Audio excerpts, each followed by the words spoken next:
get up, and on the way up, we're going to bite a kneecap off, all right? And we're going to stand up, and then it's going to take 2 more shots to knock us down, all right? And on the way up, we're going to take your other kneecap, and we're going to get up, and then it's going to take 3 shots to get us down. Good morning to all Lions fans and football fans. It's another episode of Kneecaps for Breakfast as we send you into the start of the month of April. Phil Byrne across the way, Vince Progar. Let us be the last to wish all of you who celebrate a very happy Easter, and to you and yours as well, Phil. Yeah, it's always a great time when you get one of these holidays that, if you have the day off from work or something like that, you can go see family. It's fortunate to be able to do that. So nice little day, but plenty going on in the sports world, not related really to the NFL, but still have a decent amount to talk about with the Lions and the NFL this week. It sure is, and we'll kind of get right into it with some personnel situations that took place within the Lions, and we spent a lot of time these last several episodes kind of touching upon some of the acquisitions and some of the additions to the Lions roster, and that wasn't without some departures here over the last several days. One of the names that we had mentioned last week was that of Josh Reynolds. So he was really wide receiver 3, but a big selling point on having him around was his long-standing connection with Jared Goff. He was definitely a guy who there was some mutual level of comfort with and was always counted on for the most part of making the big play when he absolutely needed to. He has, as of a couple of days ago, signed a 2-year deal with the Denver Broncos. So Josh Reynolds, Phil, no longer a member of the Lions organization. I don't know if it was to be expected necessarily, but I knew when they didn't really have an offer for him right out of the gate of free agency that this was likely the way that it would go. What a vital contributor though to the offense, especially the stretch run, the tail end of the season. He made just absolute gotta have it type catch after gotta have it type catch to continue to move some of these drives down. Again, you talk about the relationship he had with Goff going back to their days on the Rams. I think he played a really, really important part when Goff was first kind of getting implemented as the Lions starter, that he needed someone he felt comfortable with. Eventually that came with Amon-Ra St. Brown, but they didn't have that connection at first, St. Brown and Goff. No. You needed somebody who you could rely upon, especially with Goff in a new organization, a new system, learning a new offense. He needed that level of security that he didn't have with St. Brown yet. He didn't have with any of those guys yet, just from not having enough reps of playing live game action together. Yeah, you're right. And so he provided that, and what a just absolute slam dunk free agent pickup that I believe he was a waiver wire cut from the Rams. Even like this wasn't even, like an off-season type of thing. He was cut, a couple weeks into the season. So he didn't even have like a full training camp with the Lions that first year, but the NFL is a business, and sometimes you just can't see eye to eye with maybe what a player's value and kind of what they would like to get paid. And if you're a player, you only have so many opportunities to make money and make the kind of money that is going to stay in your family if you're good financially for generations to come.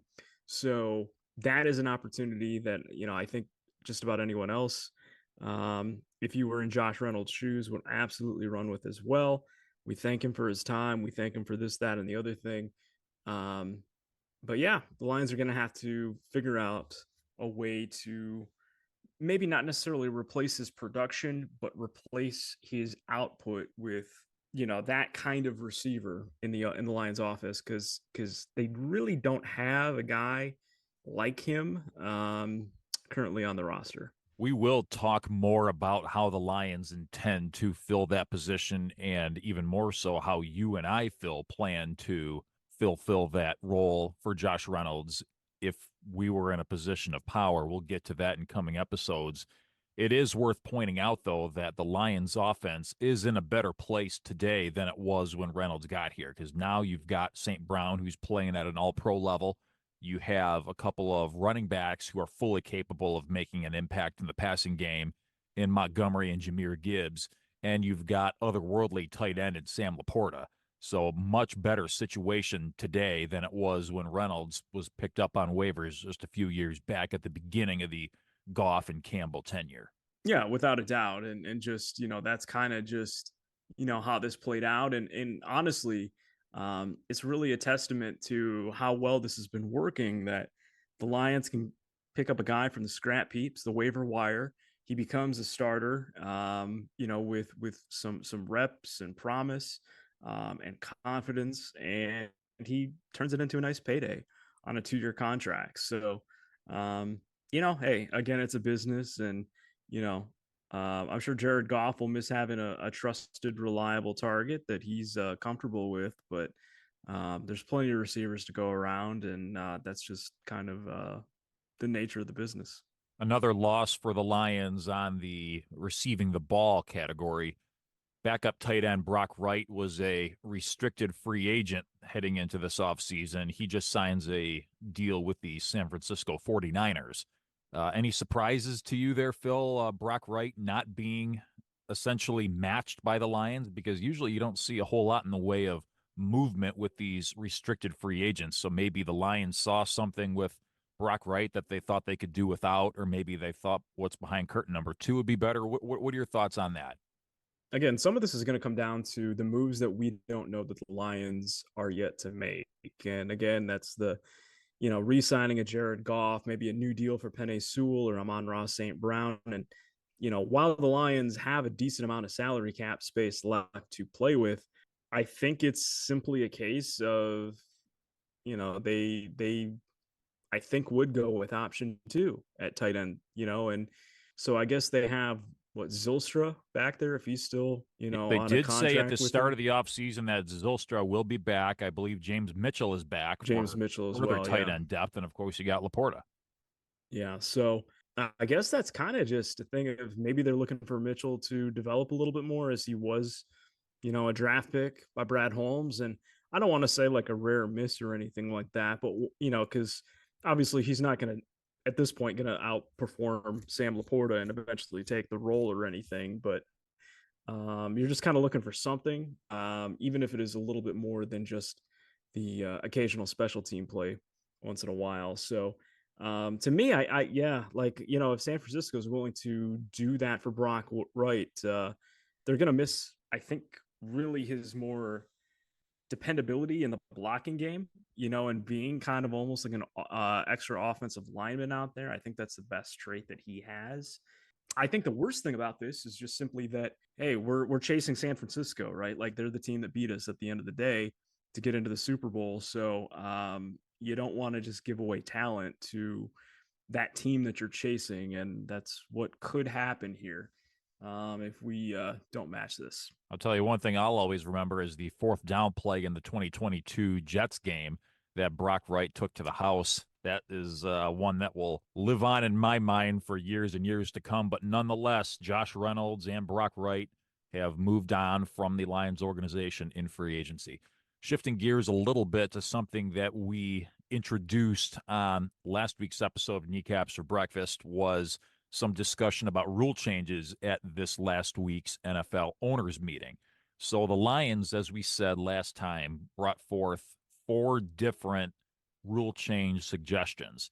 And I'm going to say 2.5 of them were actually selected to be added to the NFL rulebook modifications for this coming year. So number 1 was the implementation of a 3rd challenge if any of your prior challenges were successful. So let's say you get the first one wrong and you get the second one right. Instead of being out of challenges, you get a 3rd challenge. So that is a rule the Lions put forth to the powers that be last week, and that suggestion was approved. They were also granted an approval on their suggestion of an unlimited amount of movement from players from injured reserve to active roster in the postseason. So there'll still be a cap of the number of players you're able to advance over the course of the regular season. But then once you get to the postseason, all bets are off. It's open for however often you need to move players from the active roster to injured reserve and back again is acceptable. The reason I said 2.5 is because another suggestion of theirs was moving the NFL trade deadline from the Tuesday following week 8 to the Tuesday following week 10 to give a little bit more of a delay, pushing it towards later in the season as opposed to the latter end of the front end of the season. The Pittsburgh Steelers suggested putting the trade deadline the Tuesday following week 9. So essentially, they're meeting the Lions halfway with what they said. That's going to be the new rule, Tuesday following week 9, which is essentially smack dab in the halfway point of the season. So, Phil, those are your new rules from the NFL team suggestions that we're looking at heading into the 2024 season. Yeah, and kind of cool to have the the Lions sort of be the progressive engine and actually like come forth with some change and um, bring some things to the table. So um, were these? Correct me if I'm wrong. Were these from the coaching staff, or was this? Do we know like who like came up with these exactly? There was no credit given as to who specifically came up with them. Now, Yeah. one of the plays that we're going to touch on in a few minutes here, one of the rules that's going to be implemented that was probably generating some of the most buzz from this past week was actually in part developed by members of another team's coaching staff. But as far as these Lions ones, there was no, at least to my knowledge, there was no call out of maybe who the person driving the bus for these rules was. Well, yeah. So regardless of who came up with it, it's pretty cool to see the Lions, out in front of some of this stuff, and the challenge and the trade deadline ones. I mean, those are two big ones that I can see, really helping the Lions in a certain way because I think having more of a clear cut idea of what teams are going to be in the playoff hunt versus which teams won't should free up some more possibilities, I guess, in the trade market. And the challenge thing, I think having that extra one is going to be pretty popular once we get to it. Now, obviously, I'm sure they're going to put some caveats over it, and it still can't be under 2 minutes, and things like that. So can't get completely crazy. And I'd also probably assume they don't want all three like within the fourth quarter too, but I think those are positive changes. So I believe from the rule changes that were implemented, I think about half of them came from actual teams themselves, and then the other half or so came down from the competition committee at large. Okay. So a couple other ones that were implemented by the competition committee for this year was the elimination of the hip drop, if you will. So that essentially means that a defender can't go and do just that. They can't go low and basically take it down as if they're trying to pantsy or something like that. That's a rule that has been outlawed. And to my knowledge, from the NFL team standpoint, that seems like that was pretty well received. What are your thoughts? Yeah. I think some of the defensive players are gonna, have an instant outrage and fury over the call. And for me, I think this is one of the ones that okay, so they came up with this terminology of the drop hip or the hip drop, either hip hop. I don't know. Hip hop. I think it's going to be one of these ones where we'll actually have to see it in action and how they really want to interpret this rule. I can see on some of the refereeing teams that they're either not going to call it when they should, or they're going to call it every third time that it happens. So I think sometimes when you add an additional penalty in the books, it can dampen the play up a little bit. So that's something I'm a little apprehensive about. Obviously, defensive players, they're not going to be popular of it, but Well, and that's just it, Phil. That's you yet know, another big rule that is mhm. intended to protect the offensive player. And it seems like more and more often you're seeing these types of big time plays. They're designed to protect the offense at the cost of the defense. And this is yet another situation of just that. Yeah, without a doubt. So, I mean, this is a game that is based on at this point TV ratings and offensive firepower with some of these teams. So that's just kind of the way the NFL is, in today's day and age. So we'll have to just kind of see how it's interpreted. I think that's just kind of my take on it. Another interesting rule that was picked up by the competition committee is one that the Lions were actually burned on last season. It didn't actually cost them in the win-loss column, but it allows for a replay review when there is clear and obvious visual evidence that the game clock expired before any snaps. So you might remember, Phil, remember the game at Lambeau last season, the end of the third quarter, where the clock clearly ran all zeros.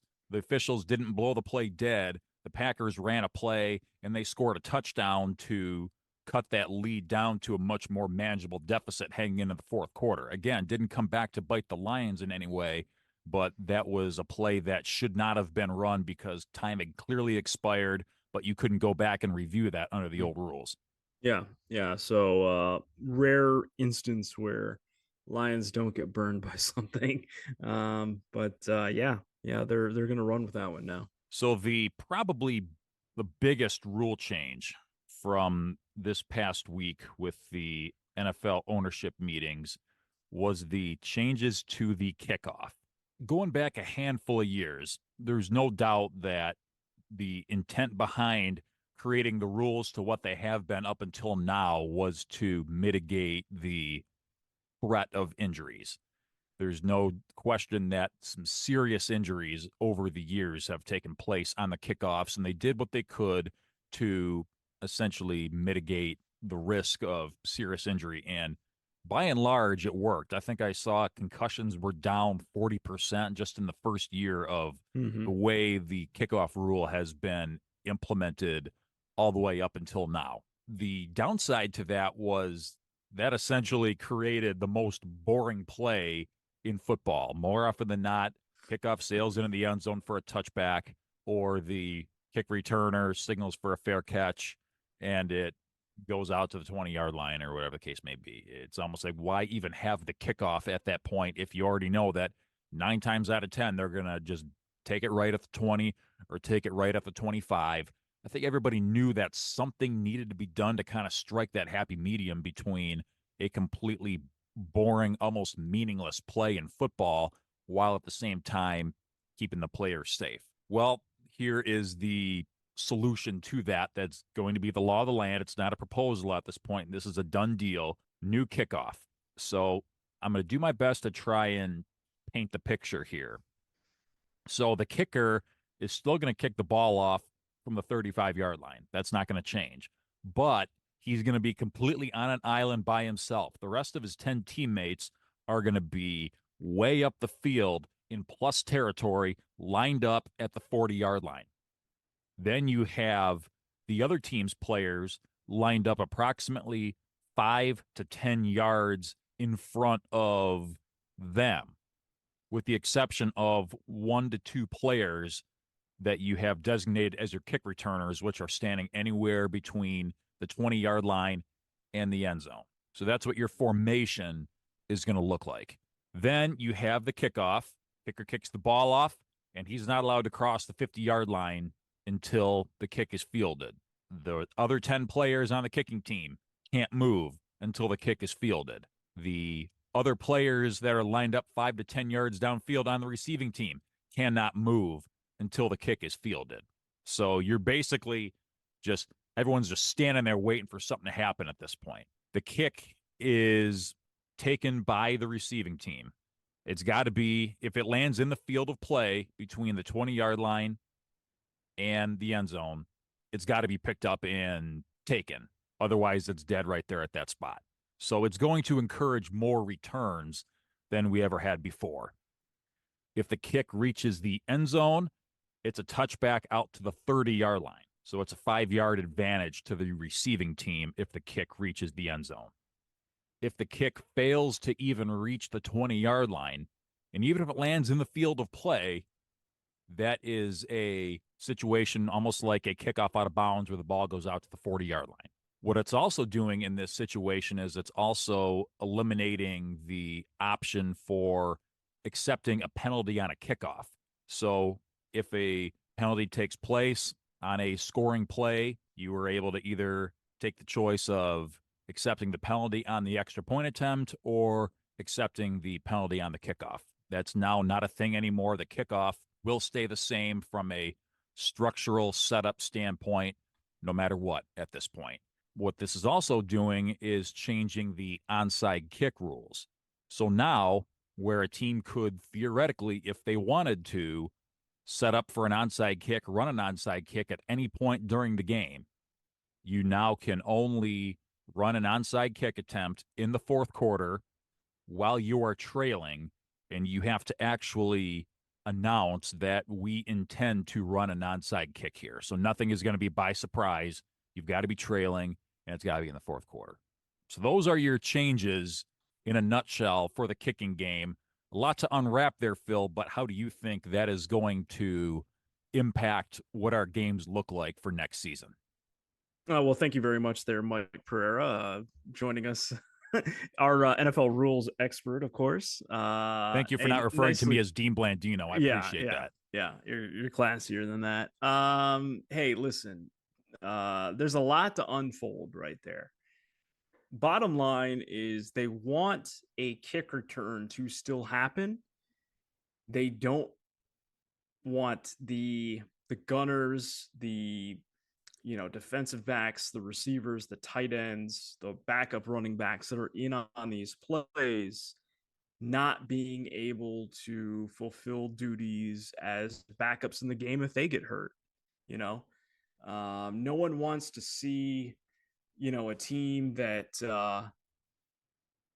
lost a game because they didn't dress enough safeties and both starting safeties go down and then the backup free safety gets hurt as a gunner, so then they're playing all the cornerbacks out of position, to do this. So that might be a, kind of over the top analogy with the injury situation, but But I think more than anything else, Phil, it prevents players from getting a, what would it be, 25, yeah, 30, 35-yard head start from running. And you're running at full bore and you're building up a lot of force, a lot of inertia on that point. And if you're able to make yeah, contact with another player, that is how guys get seriously hurt because guys have yeah. been running full bore, picking up steam for the better part of 30 yards at that point. So Mm-hmm. that's essentially null and void because guys are going to be standing completely still, and at that point, you're talking maybe only 10 to 15 yards worth of running, much less any type of acceleration, because in a lot of cases, you're going to be running laterally depending on how far up the field the returner is able to get. Yeah, so I think in some regards, I think this could for the kickoff be a good thing.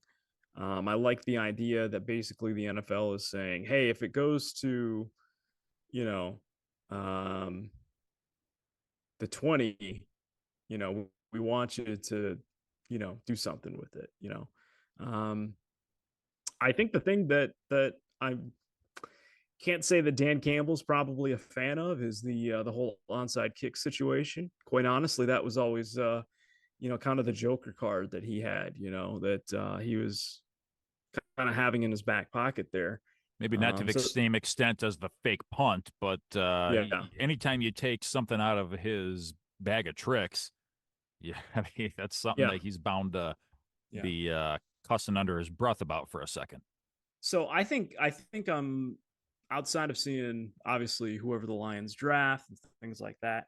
Um, the changes with this is going to be something I'm definitely going to be interested to see how it plays out in preseason, because that'll be really the first true litmus test of is this too much? Is this going to have to be something that they look at again next off season to try to get right? But we touched on this. I don't know if it was last week or the week before, but we mentioned Devin Hester's name, and Devin Hester did not have a place in the NFL in 2023. That type of returner, the Eddie Drummonds of the world, going back, to his days, the Lions, where you just have that specialized return guy. He knew his role, and once or twice a game was going to have an opportunity to try to break one open, and we just don't have that anymore. So I don't know if that's still going to be a thing, but at least by kind of having more set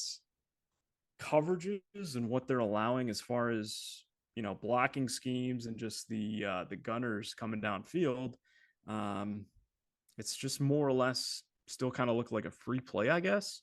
So kind of be interesting. But yeah, again, I'm looking to see how this is going to look in preseason when we get to it.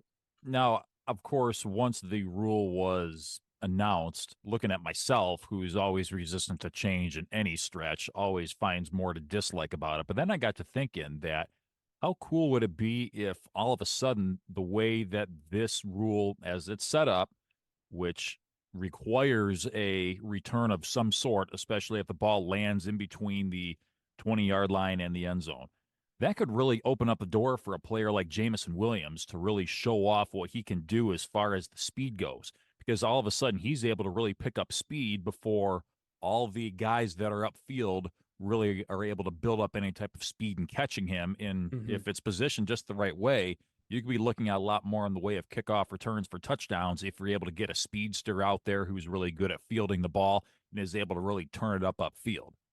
Yeah, absolutely. I mean, I think there's going to be an opportunity for him to, kind of showcase that in that sort of opportunity in space. You're listening to this episode of Kneecaps for Breakfast. Vince Progard, that's me, Phil Byrne across the way. Let us be among the first to wish you a happy April, and we hope you all had a phenomenal Easter as well. We are glad you're able to get your post-spring break week started with us. It's been a wild ride for us over these last few months, but we're so glad you're able to be along with us and for being a part of the journey. So, Phil, changes has kind of been the name of the game this episode, with some players departing and some rule changes and whatnot. We got some past with players departing, we got some present with some rule changes, and now let's kind of look to the future a little bit. It's been finally unveiled that the Lions will be rolling out some new uniform combinations on April 18th. So, about 2.5 weeks' time from now, we will know what that new uniform combination for the Lions looks like. Any hints that you're hearing so far, Phil, or are you pretty much as in the dark about what's to come as I am? Yeah, gonna be in the dark as much as you. I am fortunate that have the email go out to be able to attend it, and um, hey, I got a new shift at work, so I don't actually have to stay till 8 o'clock anymore. Looking forward to that. So I should be able to, Hallelujah. yeah, I should be able to get to Ford Field for the event in time. So they're going to do like a jersey reveal kind of situation. I don't know if they're going to have players out there modeling the new jerseys, but the jerseys will be available for purchase right after the event. So we'll kind of see what they're looking like. By all accounts, um, I would venture that we're gonna. I can't for the life of me think that they rolled out that blue helmet last year. They had it with the gray uniforms, and then that was it. Just one time thing. I think they're gonna have something to go with that. Whether it's a black uniform, an update on the gray uniform that they have. I also wouldn't be too opposed to having the numbers adjusted a little bit. It's kind of interesting the timing with all of this. I think Because I the feel like you current don't do a whole lot in the way of a uniform rollout unless there's some sort of major change coming to the franchise, like the franchise bottoms out. They have a top 5 pick in the draft. They're bringing in their quarterback of the future. They're maybe yeah making a head coach or a front office change or something. Like, it would have made sense had they did this about 3 years ago when the franchise just about bottomed out. Stafford goes to the Rams, Goff comes in, Campbell comes in, Holmes comes in. I understand that a lot of this has to be planned out and approved ahead of time by the NFL front office. It's not like a franchise can wake up one morning and say, hey, we're ready to change our uniforms. It's not that simple, but I'm with you, Phil. It kind of seems curious the timing behind all this. yeah. I think at the end of the day, though, I mean, our colors are Honolulu blue and silver, and I can envision a scenario where um, the black becomes the primary color, and all of a sudden we're looking like the Raiders out there each week. Like I think we're still gonna have blue as a primary color, but I just kind of have a feeling they're probably just going to tweak a couple different things. Again, I think that I'm actually wearing a hat with it, with the old throwback logo. I would say that that's probably going to feature a larger part in the team's design. I think it's been pretty popular here over the last couple of years since they've rolled it out. So, I don't think they're going to go away with the current Lions logo, in favor of this one, but maybe this is going to be like on the uniform somewhere or something like that, So I don't think it's going to be wholesale changes. I think it's just more or less an update. You know what I would love to see though, Phil, Mhm. honestly, is I mean, I would like for them to keep everything consistent with the colors. I mean, of course, they did the black thing once before. I'm sure just about everybody has a Roy Williams black jersey sitting buried in their closet somewhere Ernie from Sims. I had a black Ernie Sims jersey. maybe a Paris Lennon one, for instance. I don't know, but in any case, I would really like to see a change to the primary logo. They've had the same shape of that lion for a lot of years, and they've been through a lot of losing with that particular variation of that logo.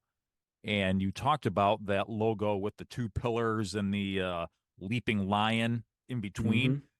That would be crazy if they were able to maybe find a way to incorporate that as their primary logo.